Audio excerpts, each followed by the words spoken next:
From today, we are starting a panel discussion series for our students. The students will take up different topics from different subjects and they will discuss the topic in their own perspective. Well, today we have chosen a subject from humanities stream, and the subject is political science. The topic we have chosen from the political science is South Asia. South Asia is our own region. It has its own uniqueness and peculiarity. It has its own geopolitical importance, and it has, in fact, certain issues as well. So this region is good for discussion. Well, our three panelists, namely Sunobar Altaf, Insha Shafiq, and Saiba Altaf, will discuss different dimensions of South Asia. They will be discussing the economic side. They will be discussing the the ethnic configuration of this region, and in fact, they will be discussing the political landscape of this region. Well, this region is composed of certain countries. The India being the biggest country. There will be discussion on the different political systems, comparative politics of this region also. And in fact, there will be discussion because political science believes in the solution of the problems. We are not discussing only the problems, we are not discussing the issues only, but we are trying to explore the solutions of those problems. This is what we do in political science, and the panelists will try to suggest some solutions of the problems of this region, and the need for unification, need for cohesion of this region will be also explored, and our panelists will give suggestions for the improvement of this particular region.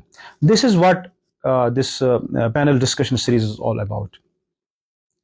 And I hope that this panel discussion series will cover all our subjects, and students will discuss topics.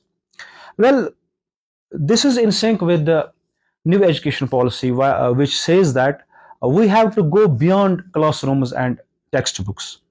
We need to discuss things from our own perspective.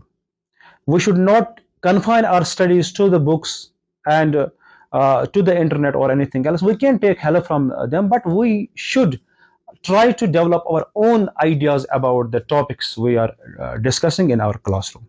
This is the main purpose. These panel discussions will serve two purposes.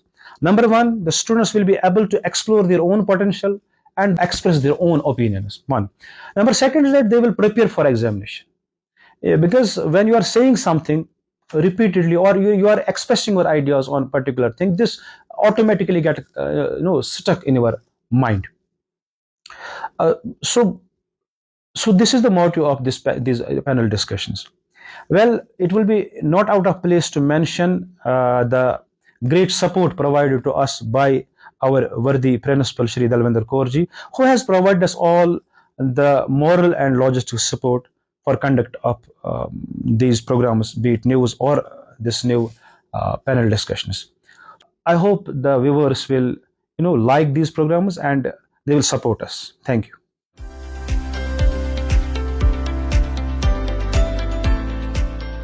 South Asia is composed of 8 countries: India, Pakistan, Bangladesh, Nepal, Bhutan, Sri Lanka and Maldives. Although these countries are politically independent, but they share historical and cultural connections.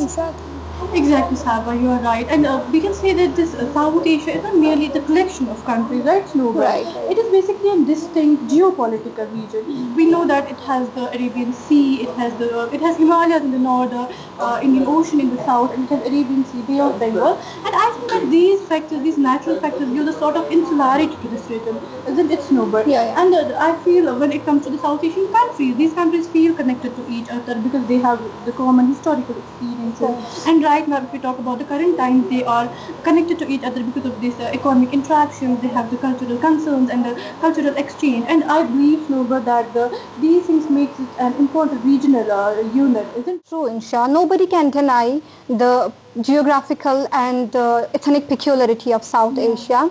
And let me tell you, it's one of the most populous region in the world. Nearly one-fourth of the world's population is here, despite this region occupying only a small portion of the Earth's land area.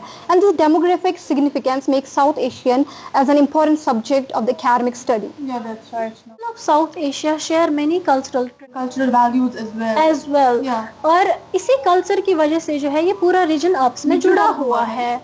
Yes, I agree with you, Saiba. But what I think, or what makes the South Asia particularly interesting, is that this ethnic and this cultural closeness has not resulted in the political uniformity, because we can see that the different countries में हमारे पास different political setups है, isn't it, Snowball? Yeah, exactly.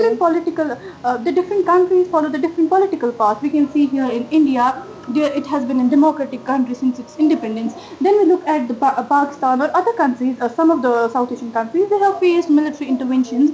They faced instability when it comes to the politics and when it comes to the democracy particularly. So हम बोल सकते हैं कि that there exists a sort of that political diversity alongside the cultural and the regional unity. That's an important point, Insha. In fact, these political differences have often influenced the relationships among the South Asian countries, while the countries share some common cultures and traditions as well. But their relationships have not always been smooth. There are some disputes like border disputes, like water sharing disputes, right? Water sharing dispute is there.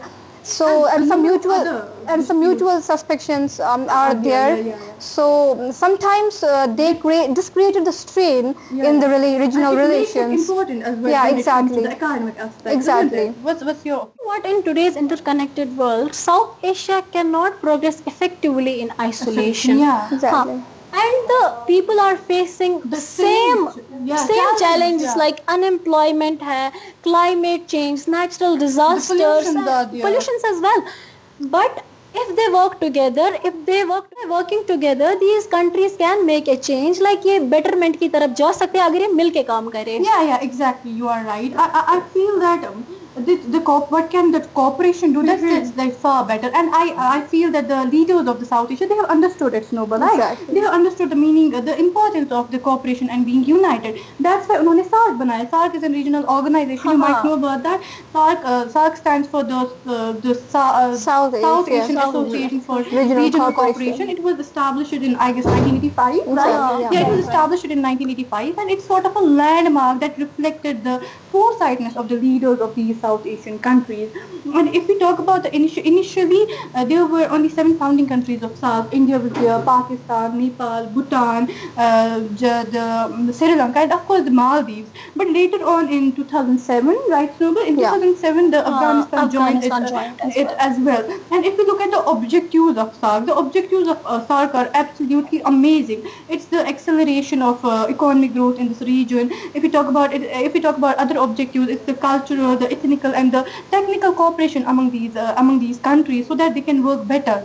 What's your opinion, Snowball? Well, Insha, no one can deny the role of SAARC in bringing South Asian countries closer to one another. Yeah. And since its establishment, SAARC held summits, I guess 18 summits, 18 summits. देखा जाए कि SAARC के जो है कुछ important initiatives थे, like SAARC food bank था जिसमें उन्होंने लोगों की काफ़ी मदद की फेमाइन वगैरह में, और इस ऑर्गेनाइजेशन ने जो है कल्चरल एक्सचेंज, एजुकेशन प्रमोशन में जो है काफ़ी हेल्प की लोगों की. एग्जैक्टली.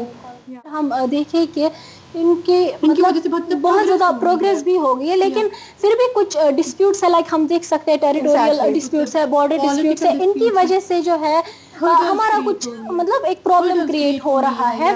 और मुझे लगता है इन सिचुएशंस को, इन प्रॉब्लम्स को ओवरकम करने के लिए इन एसोसिएशंस जो है हमारी साउथ एशिया को, इनको आपस में आके लाइक एक पीसफुल नेगोशिएशंस की वजह से मतलब बातचीत करके ही सुलझाने चाहिए, क्योंकि हमेशा हम देखेंगे war is not the solution, and peacefully ये अगर सॉल्व कर सकते तो why to go for war, है ना. ये they can do. You're exactly right. आपका कहना भी बिल्कुल सही है. But what I think is another challenge for the South Asia, Snowball, is that it has very low level of economic integration in between them. I mean, the trade, Saiba, the trade between these countries has been remained very low low as compared to the potential.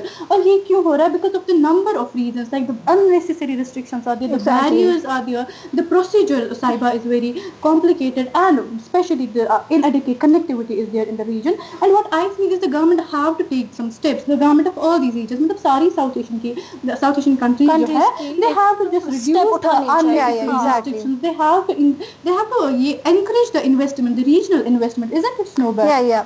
Both of you have raised important points, but in my view, a lack of people-to-people interaction is also a significant barrier to the regional cooperation. People-to-people interactions and the cultural contacts and traveling opportunities often prevent people to understanding from each other. So the solution is to exchange the students programs, promote the students exchanging programs and tourism and People-to-people contact. Exactly. So despite the challenges facing South Asia, these obstacles are not impossible to overcome. They can overcome. We can overcome even. India and Pakistan being the largest countries, if they come together, and I think they have to come together for the betterment of all the regions, है ना? जो पूरा region है. I do feel that the future of the South Asia, it depends upon its willingness of its nations to cooperate with each other, isn't it, Saiba? What I feel is that they have to keep the regional, they have to place the regional and the national values together, and they just have to ignore, they just have to shun the individual difference. अगर वो चाहते हैं कि उनके area की betterment हो जाए, अगर वो चाहते हैं कि South Asia as a whole progress कर पाए, the South Asian countries successfully cooperate with each other, so this region can become a more influential, stronger, more prosperous region in the world. So let us hope for a politically cohesive and economically vibrant South Asia.